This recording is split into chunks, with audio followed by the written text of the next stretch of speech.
Kasunod ng pagtuklas ng isang Russian attack submarine sa West Philippine Sea noong nakaraang linggo, sinabi ng Philippine Navy nitong Martes na hinahangad nito ang pagkuha ng karagdagang mga anti-submarine asset, kabilang ang mga barkong pandigma.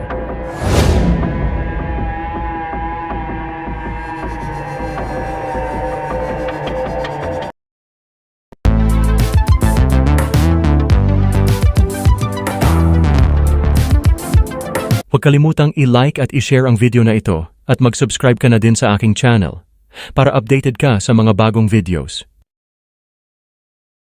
Sa isang press conference, sinabi ng tagapagsalita ng Philippine Navy para sa WPS na si Commodore Roy Vincent Trinidad na ang pangangailangang makakuha ng mas maraming asset ay natukoy na ng Navy taon na ang nakararaan.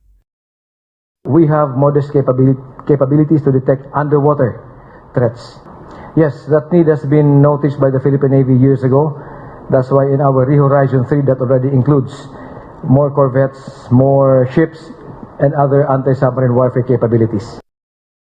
Pahayag ng Armed Forces of the Philippines nitong Martes na nauna silang naalarma nang madetect nito ang Russian attack submarine at sinabing ito ang unang pagkakataon na nakita ng mga puwersang Pilipino ang attack submarine sa exclusive economic zone ng Pilipinas nang walang prior notice.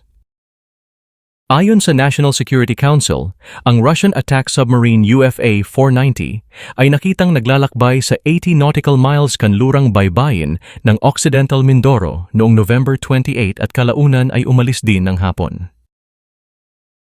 Ayon sa panig ng Russian submarine, nagmula ang mga ito sa isang ehersisyo kasama ang Royal Malaysian Navy sa Kota Kinabalu.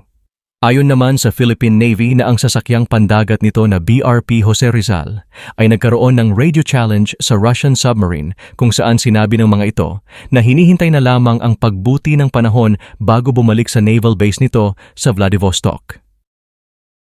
Sinabi naman noong Lunes ni Pangulong Ferdinand Bongbong Marcos Jr. na ang presensya ng Russian attack submarine ay nakababahala. Any intrusion into the West Philippine Sea of our EEZ or of our baselines is very worrisome. So, yes, it's just another one.